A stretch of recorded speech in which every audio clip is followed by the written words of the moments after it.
Hare Krishna. Welcome dear students to our YouTube channel. आज हम discuss करने जा रहे हैं क्लास 7 आईसीएसई का दूसरा चैप्टर। चैप्टर नेम है structure of an atoms. Chapter first elements and compound हमने ऑलरेडी डिस्कस कर लिया है। वीडियोस आपको डिस्क्रिप्शन में मिल जाएंगे, वीडियो की लिंक्स। आज हम डिस्कस करने वाले हैं स्ट्रक्चर ऑफ एटम्स के बारे। ये हमारा पहला वीडियो होने वाला है स्ट्रक्चर ऑफ एटम्स का पार्ट 1, जहाँ पे हम इंट्रोडक्शन की बात करेंगे। चैप्टर का इंट्रोडक्शन देखेंगे कि एटम्स होता क्या है, स्ट्रक्चर कैसा होता है उसका, इन सब बारे में आज हम बात करने वाले हैं। तो चलिए वीडियो को शुरू करते हैं। तो ये जो वर्ड एटम्स है, ये वर्ड एटम एक लैटिन टर्म एटोमस से निकला है। अगर मैं लिखूं कि the word atom comes from the word जिसे हम बोलेंगे एटोमस। इसका मतलब होता है, एटॉम्स का मतलब होता है इनडिविजिबल, मीनिंग इनडिविजिबल। ठीक है। तो ये जो वर्ड एटम्स आ रहा है, ये इस एटॉम्स से आ रहा है जिसका मतलब होता है इनडिविजिबल। मतलब हमारा जो एटम्स है वो इनडिविजिबल है। हम एटम्स को कभी भी डिवाइड नहीं कर सकते हैं। जैसे हमने पहला चैप्टर में ऑलरेडी डिस्कस किया है कि जो भी मैटर्स होते हैं वो एटम्स से बने होते हैं। ठीक है। एटम्स से मैटर जो है वो एटम से बने होते हैं, और एटम्स को हम और ज़्यादा फर्दर डिवाइड नहीं कर सकते, इनडिविजिबल होता है। ठीक है। 18th सेंचुरी में एक बहुत फेमस साइंटिस्ट हुए जिनका नाम था डेमोक्रिटस। डेमोक्रिटस ने हमें एक बहुत इंपॉर्टेंट बात बताई थी। इन्होंने कहा था कि ये जो पूरा का पूरा यूनिवर्स है, universe was made up of tiny indivisible particles called atoms. ठीक है। तो डेमोक्रिटस का ये कहना था कि ये जो पूरा का पूरा यूनिवर्स है, ये पूरा का पूरा यूनिवर्स जो है ये टाइनी इंडिविजुअल पार्टिकल्स से बना है, जिसे हम एटम्स कह सकते हैं। यूनिवर्स के अंदर जितने भी चीज़ है, चाहे वो प्लैनेट्स हो जाए, सन हो जाए, स्टार्स हो जाए, गैलेक्सीज हो जाए, ये सारा चीज़ टाइनी इंडिविजुअल पार्टिकल्स एटम्स से बना हुआ है। इसके बारे में हमें सबसे पहले बताया था डेमोक्रिटस ने। लेक्चर में आगे बढ़ने से पहले मैं आपको बता दूं कि हम जिस बुक से पढ़ रहे हैं वो सेलिना पब्लिकेशन का बुक है, class 7 ICSE. Page bye page हम उसका कवर कर रहे हैं, सारा पॉइंट्स हम यहाँ पे डिस्कस कर रहे हैं। ठीक है। अब तक हमने देखा कि जो वर्ड एटम्स है वो कहाँ से आ रहा है, एटमस से आ रहा है, जिसका मतलब होता है इनडिविजिबल। डेमोक्रिटस ने हमें सबसे पहले बताया था कि ये जो हमारा पूरा का पूरा यूनिवर्स है ये किससे बना हुआ है, एटम्स से बना हुआ है। बाद में 1808 के आसपास आते हैं जॉन डाल्टन, और जॉन डाल्टन का कंट्रीब्यूशन स्ट्रक्चर ऑफ एटम्स में बहुत इंपॉर्टेंट होता है। इन्होंने स्टेटमेंट दिया था कि an atom is the basic unit of matter. बहुत इंपॉर्टेंट टर्म है, basic unit of matter. Basic unit हम किसे कहते हैं? जैसे हमने बायोलॉजी में पढ़ा है कि basic unit of human body या basic unit of any living organism is cell. कोई भी लिविंग ऑर्गेनिज्म क्या चीज़ से बना होता है? सेल से बना होता है। उसी तरीके से जॉन डाल्टन ने कहा था कि कोई भी मैटर हो उसका बेसिक यूनिट एटम्स होगा। जॉन डाल्टन ने एक और बात कही थी, उनका स्टेटमेंट को हम लिख सकते हैं, अकॉर्डिंग टू डाल्टन, डाल्टन के हिसाब से जो उन्होंने हमें कीवर्ड्स दिया है, an atom is the smallest particle exhibiting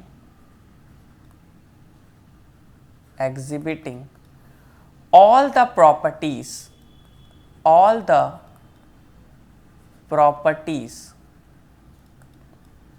of a particular elements। ये बहुत इंपॉर्टेंट पॉइंट है।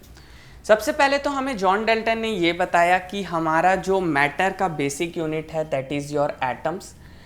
नेक्स्ट हमें जॉन डाल्टन ने ये बताया कि एटम जो है ये स्मॉलेस्ट पार्टिकल है जो कि सारा प्रॉपर्टीज एग्जिबिट करता है किसी भी एलिमेंट की तरह।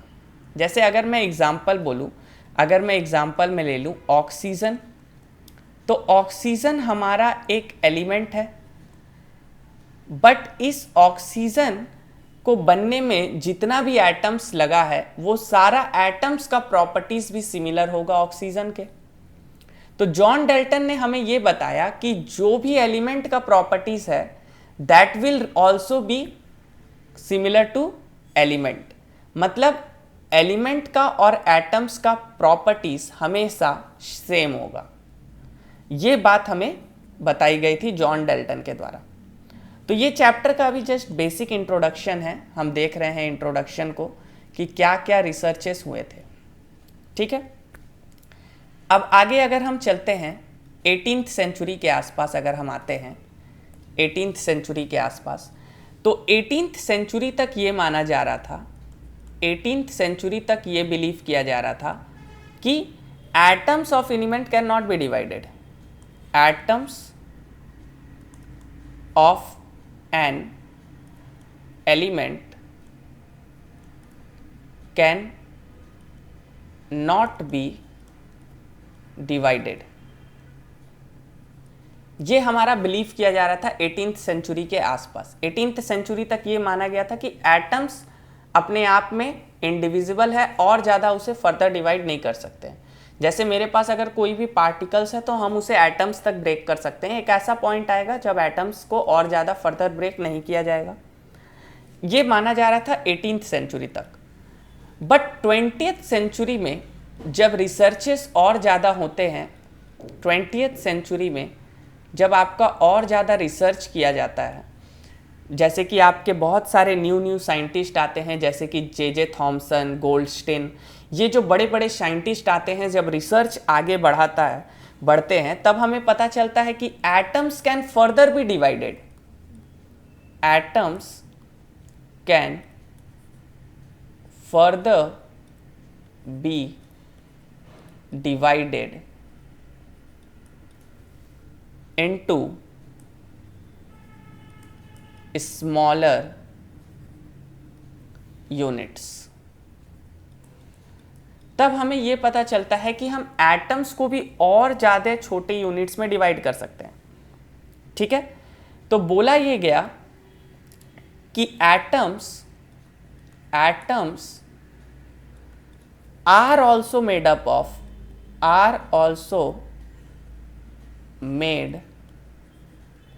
ऑफ स्मॉलर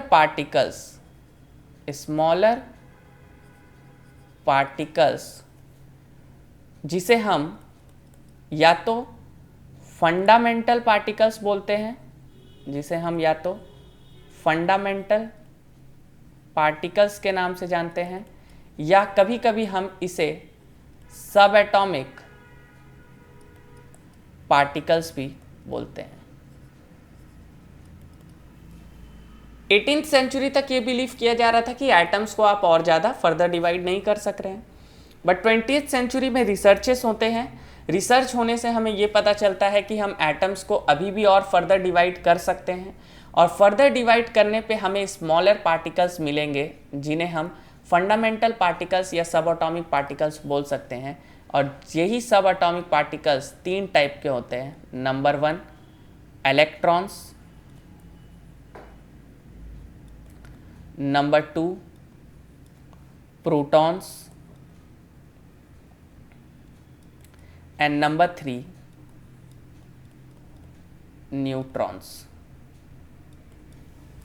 ये 3 हमारे सब एटॉमिक पार्टिकल्स है।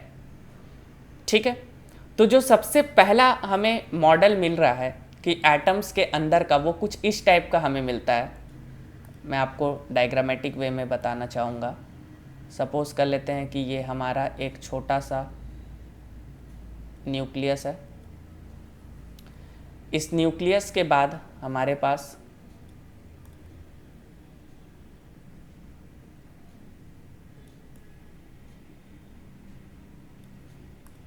एक्चुअली रुकिए,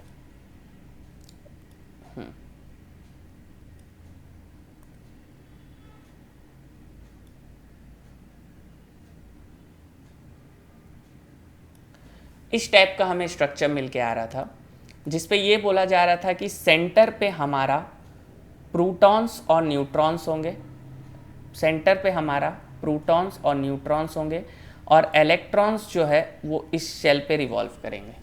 ये स्ट्रक्चर ऑफ एटम हमें मिलता है। ये है स्ट्रक्चर ऑफ एन एटम्स। अब इसी को हम चैप्टर में डिटेल्स में पढ़ेंगे।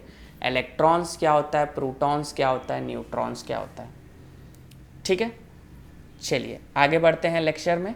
और सबसे पहले हम इस 3 फंडामेंटल यूनिट्स के बारे में पढ़ लेते हैं, जिसे हम सब एटॉमिक पार्टिकल्स के नाम से जानते हैं, electrons, protons and neutrons.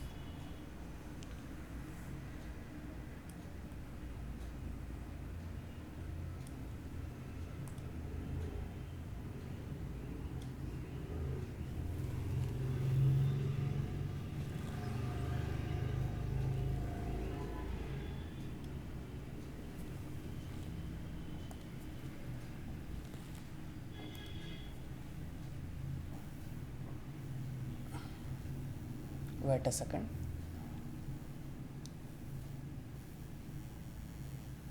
Okay, चलिए तो अब हम पढ़ते हैं सबसे पहला इलेक्ट्रॉन्स के बारे में। सबसे पहले हम पढ़ेंगे इलेक्ट्रॉन्स के बारे में।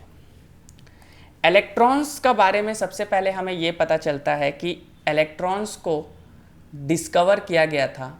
It was discovered by sir J Thomson. Sir J Thomson ने इसे सबसे पहली बार डिस्कवर किया था।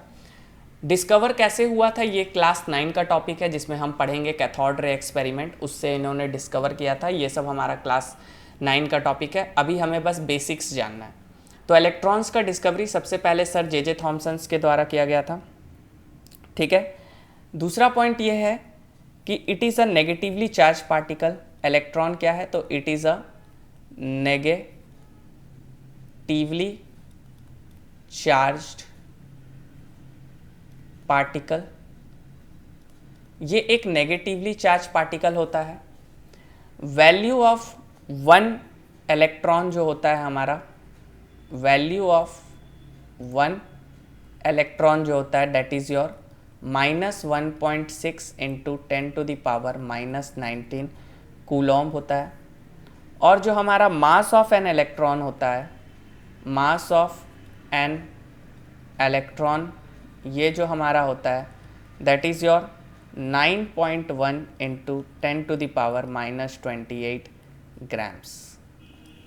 ये कुछ हमारा बेसिक्स है इलेक्ट्रॉन्स के बारे। इसे डिस्कवर किया गया था सबसे पहला सर जे थॉमसन के द्वारा। नेगेटिवली चार्ज पार्टिकल होता है। Value of 1 electron -1.6 into 10⁻⁻19 coulomb होता है। और मास ऑफ वन इलेक्ट्रॉन जो होता है वो 9.1 इंटू 10⁻⁻28 ग्राम्स होता है। दूसरा पॉइंट है हमारे प्रोटॉन्स के बारे में। प्रोटॉन्स के बारे में हमें क्या क्या पढ़ना है? तो प्रोटॉन्स का डिस्कवरी सबसे पहले किया गया था गोल्डस्टीन के द्वारा। So it was discovered by Goldstein. ये भी एक साइंटिस्ट थे जिन्होंने इसे डिस्कवर किया था। दूसरा है कि it is a positively charged particle. ये एक पॉजिटिवली चार्ज पार्टिकल होता है। थर्ड पॉइंट है कि value of one proton charge के फॉर्म में 1.6 इंटू 10⁻⁻19 कूलम होता है, पॉजिटिव होता है। और मास ऑफ वन प्रोटॉन जो होता है हमारा, मास ऑफ एन प्रोटॉन्स जो होता है, मास ऑफ अ प्रोटॉन्स जो हमारा होता है that is your 1.6 into 10⁻⁻24 grams. Protons electron से काफ़ी भारी होता है। मास ऑफ प्रोटॉन जो है वो इलेक्ट्रॉन के कंपेयर में बहुत ज़्यादा होता है। तो ये हो गया हमारा बात बेसिक्स इलेक्ट्रॉन और प्रोटॉन के बारे में। अब हम देख लेते हैं न्यूट्रॉन्स के बारे में। न्यूट्रॉन्स हमारा ये किसके द्वारा डिस्कवर किया गया था? So it was discovered by sir James Chadwick. It was discovered by sir James Chadwick. James Chadwick एक साइंटिस्ट थे जिन्होंने इसे डिस्कवर किया था। न्यूट्रॉन्स का बहुत खास बात यह है कि दे आर न्यूट्रल, इसमें कोई भी चार्ज नहीं होते हैं। तो हम लिख सकते हैं कि they are particle with no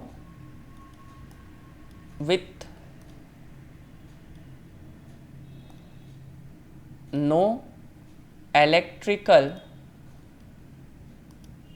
charges. इस पे कोई भी इलेक्ट्रिकल चार्जेस नहीं होता है, इसीलिए हम बोलते हैं कि दे आर न्यूट्रल। हमारा न्यूट्रॉन्स जो होता है that is your neutral. Neutrons हमारा न्यूट्रल होता है। न्यूट्रॉन्स के बारे में एक और पॉइंट याद रखना होगा हमें कि मास ऑफ न्यूट्रॉन जो होता है that is equals to mass of proton. Mass of neutrons is equals to mass of protons। Mass of neutrons और मास ऑफ प्रोटॉन बोथ हमारा सेम होता है। तो ये हमने डिस्कस कर लिया सब एटॉमिक पार्टिकल्स के बारे में भी। इलेक्ट्रॉन्स क्या होते हैं, प्रोटॉन्स क्या होता है, न्यूट्रॉन्स क्या होता है, इन सब के बारे में भी हमने डिस्कस कर लिया। अब हम फर्दर डिस्कस करते हैं एटम्स के स्ट्रक्चर के बारे में डिटेल में। अब हम डिस्कस करेंगे डिटेल में atoms and its structure. Atoms its structure. क्योंकि हमने बेसिक सारा पढ़ लिया, हमने चैप्टर का इंट्रोडक्शन देख लिया कि कैसे 18th सेंचुरी से 20th सेंचुरी तक हमने डिस्कवर किया, फिर हमने सब एटॉमिक पार्टिकल्स कब खोजा उसके बारे में हमने पढ़ा। अब फाइनली हम पढ़ सकते हैं स्ट्रक्चर ऑफ एटम्स होता कैसे है। तो अगर मैं एक एटम को ड्रॉ करूं तो सबसे पहले सेंटर में हमें मिलता है न्यूक्लियस। इस न्यूक्लियस में होते हैं प्रोटॉन्स और न्यूट्रॉन्स। इस न्यूक्लियस के अराउंड होता है ऑर्बिट और शेल्स। इसे बहुत लोग ऑर्बिट कहते हैं, बहुत लोग शेल्स कहते हैं। और इसी ऑर्बिट या शेल्स में रिवॉल्व करते हैं आपके इलेक्ट्रॉन्स। तो टोटल हमारे पास 3 चीज होते हैं। एक होता है हमारे पास शेल्स, ये होते हैं हमारे न्यूट्रॉन्स, ये होता है हमारा न्यूक्लियस, और न्यूक्लियस के अंदर हमें 2 चीज़ मिलते हैं, that is your protons and second is your neutrons. तो ये हमारा ओवरऑल स्ट्रक्चर होता है एटम्स का। अब हम डिटेल में जान लेते हैं कि ये न्यूक्लियस क्या होता है। What is nucleus? ये न्यूक्लियस होता क्या है? तो it is the central part of an atom. It is the central part of an atom. किसी भी एटम का जो सेंट्रल पार्ट होता है that is your nucleus. Nucleus के अंदर ही हमें 2 सब एटॉमिक पार्टिकल्स मिलते हैं, that is your protons and neutrons. ये हमें याद रखना है। न्यूक्लियस सेंट्रल पार्ट होता है और ये बहुत छोटा होता है। न्यूक्लियस के बारे में ये सेकंड पॉइंट लिख लीजिए, it is very small in size. It is very very small in size. मतलब पूरे का पूरा एटम्स में न्यूक्लियस जो होता है ये काफ़ी छोटा है। अगर हम एक एग्जांपल के लिए समझना चाहे तो हम समझ सकते हैं कि अगर मैं बोलूं कि एक क्रिकेट का स्टेडियम है पूरा एटम, तो जो क्रिकेट का बॉल है उतना साइज का होगा न्यूक्लियस। मतलब उतने बड़े स्टेडियम में क्रिकेट के बॉल का साइज का होता है न्यूक्लियस, बट वो बहुत हैवी होता है। ठीक है, साइज स्मॉल है बट बहुत डेंस होता है। तो न्यूक्लियस जो है वो central part of an atom है जहां हमें प्रोटॉन्स और न्यूट्रॉन्स मिलेंगे। साइज बहुत छोटा होता है। और दूसरा चीज हमें याद रखना है कि the nucleus make up most of the mass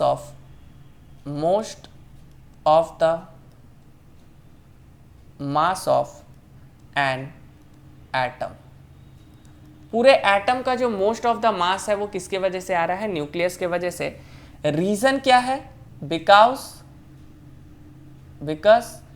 it contain protons and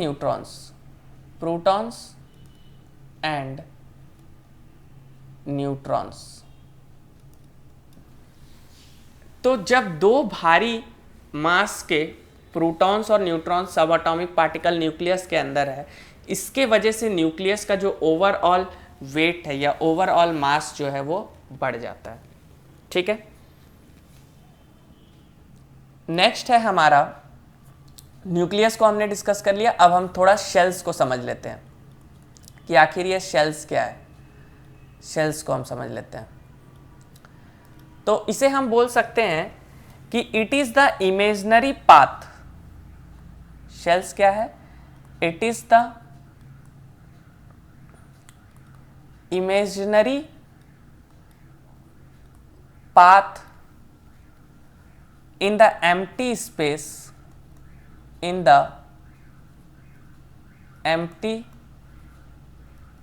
space of an atom surrounding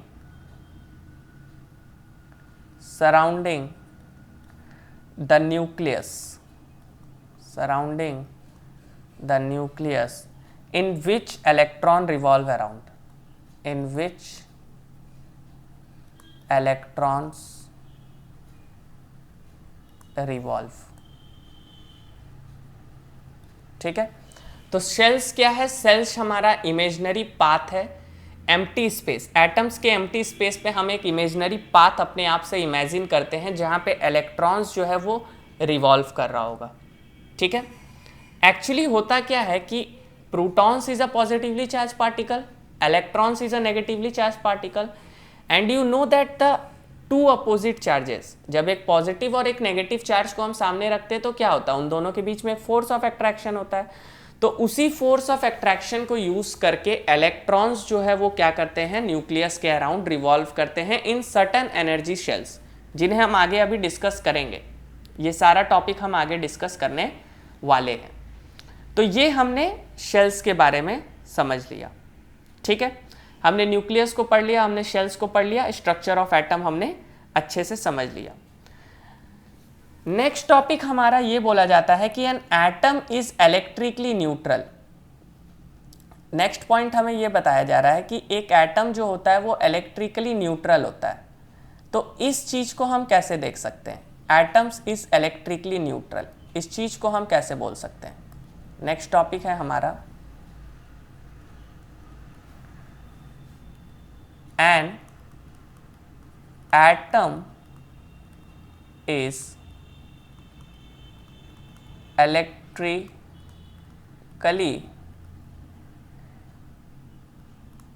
neutral. एक एटम इलेक्ट्रिकली न्यूट्रल कैसे है, एक एटम इलेक्ट्रिकली न्यूट्रल कैसे है, ये चीज हमें यहां पे पढ़ना है। कैसे हम बोल सकते हैं कि एक एटम्स जो है वो इलेक्ट्रिकली न्यूट्रल होगा। स्टार्टिंग में हम पढ़ के आए हैं कि किसी भी एलिमेंट के अंदर या किसी भी एटम्स के अंदर number of protons will be equal to number of electrons. ये हमें पता है कि number of protons is equal to number of electrons, ये हमें पता है। And we also know that we also know that protons are positively charged particle. Protons are positively charged particles and electrons are negatively charged particle,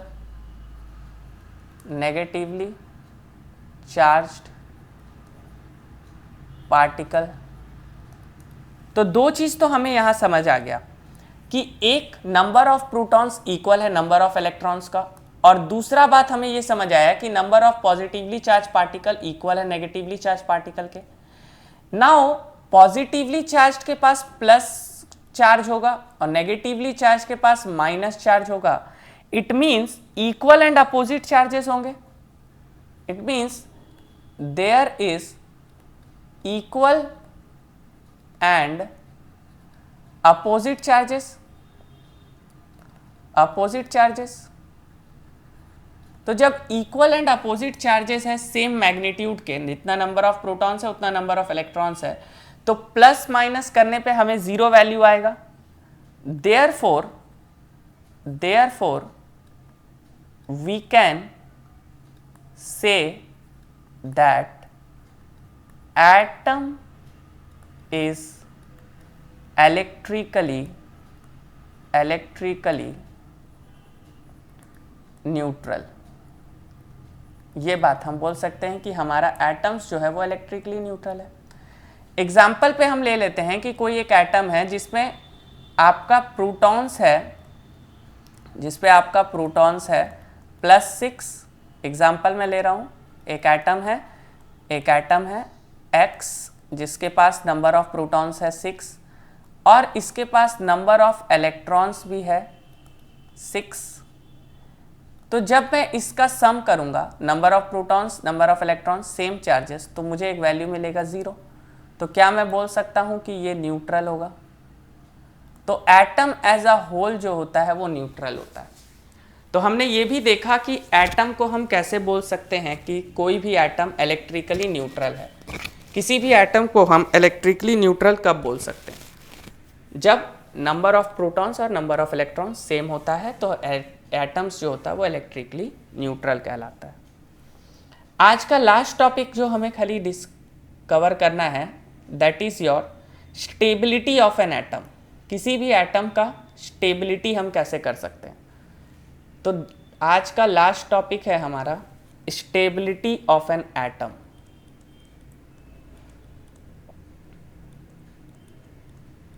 Stability of an atoms.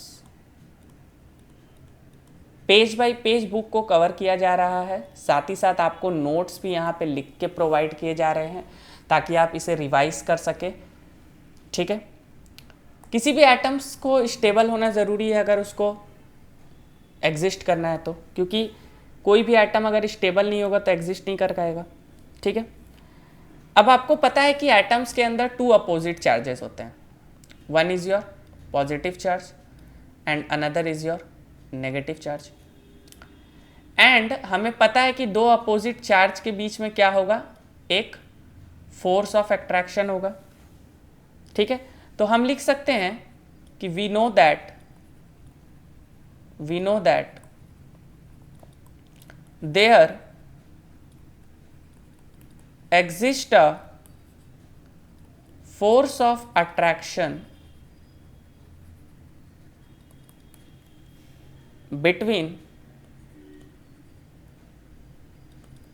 particles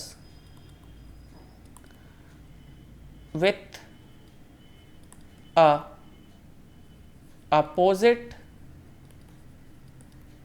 electrical charge।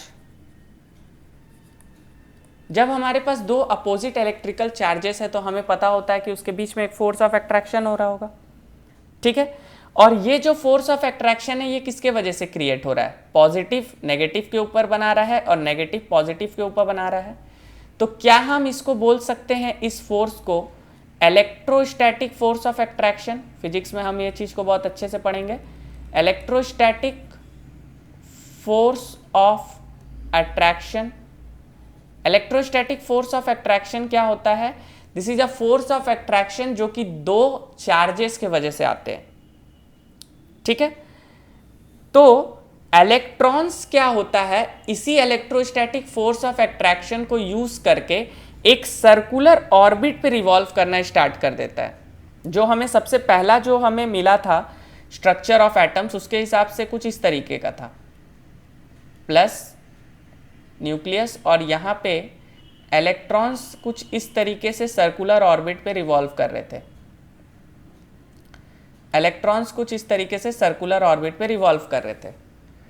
तो electrons revolve कैसे कर पा रहे हैं, अगर आपको पता होगा कि कोई भी चीज रिवॉल्व कर रहा है तो there must be a force, क्योंकि फोर्स के बिना कोई भी चीज रिवॉल्व नहीं कर पाएगा। और अगर किसी भी चीज को सर्कुलर ऑर्बिट में रिवॉल्व करना है तो उसे कौन सा फोर्स चाहिए होगा, उसे सेंट्रीपिटल फोर्स चाहिए होगा, सेंट्रीपिटल फोर्स। तो ये सेंट्रीपिटल फोर्स उसे कहाँ से मिल रहा है, ये मिल रहा है इलेक्ट्रोस्टैटिक फोर्स ऑफ अट्रैक्शन से। इलेक्ट्रॉन्स इसी इलेक्ट्रोस्टैटिक फोर्स ऑफ अट्रैक्शन को यूज करके क्या करता है कि न्यूक्लियस के अराउंड रिवॉल्व करता है। ठीक है, तो यहाँ पे हमें बाद में बोर्स के द्वारा बताया गया कि electrons revolve rapidly around the nucleus in fixed circular path called energy level, या फिर हम इसे शेल्स भी बोल सकते हैं। तो इलेक्ट्रॉन्स जो है वो हमारे रैपिडली मूव कर रहे हैं न्यूक्लियस के अराउंड एक फिक्स्ड सेल में, जिसे हम एनर्जी लेवल या सेल्स बोलते हैं, जिस सेल्स के बारे में हमने ऑलरेडी डिस्कस कर लिया है। जब हम क्लास 9 में इस चैप्टर को वापस से डिस्कस करेंगे, क्लास 8 में या क्लास 9 में, तब हम पढ़ेंगे कि इलेक्ट्रॉन्स क्यों इसके अंदर नहीं आता है।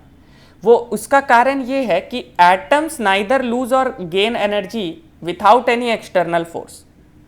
ये पॉइंट भी अभी लिख लीजिए कि atoms neither lose nor gain energy until external force is applied to them। तो जब तक कोई एक्सटर्नल फोर्स नहीं लगता है तब तक ना एनर्जी गेन हो सकता है ना एनर्जी लूज हो सकता है। तो जब एनर्जी गेन ही नहीं हो सकता, एनर्जी लूज ही नहीं हो सकता, तो ये न्यूक्लियस और इसके आराम से इसके अराउंड जो है वो इलेक्ट्रॉन गोल गोल करके रिवॉल्व करते हैं। ठीक है, तो इसके वजह से जो स्टेबिलिटी ऑफ एटम है ये हमारा प्रूव हो जाता है, ये स्टेबिलिटी ऑफ एटम हमारा हो जाता है। ठीक है, तो आज हमने क्या क्या पढ़ा, एक बार हम उसे अगर शॉर्ट में देख ले कि आज हमने क्या क्या किया है। तो आज हमने काफ़ी पॉइंट्स को डिस्कस कर लिया चैप्टर का। ओवरऑल इंट्रोडक्शन हमने कंप्लीट बहुत अच्छे तरीके से किया। हमने पूरा स्ट्रक्चर ऑफ एटम्स का इंट्रोडक्शन देखा, हिस्ट्री से लेके सारा पॉइंट को हमने कवर किया। फिर हमने सब atomic particles, electrons, proton, neutrons के बारे में देखा। फिर हमने स्ट्रक्चर ऑफ एटम्स को पढ़ा। फिर हमने एटम्स के इलेक्ट्रिकली न्यूट्रल होने का फिनोमेना को देखा और हमने स्टेबिलिटी ऑफ एटम को देखा। तो आज का हमारा वीडियो यहीं पे ख़त्म होता है। वीडियो अच्छी लगती हो तो वीडियो को लाइक कर दिया कीजिए, चैनल को सब्सक्राइब कर लीजिए, चैनल पे अपना सपोर्ट दिखाइए। हम ऐसे ही लेक्चर्स लेके आते रहेंगे। तब तक के लिए टेक केयर, कीप लर्निंग। जय हिंद।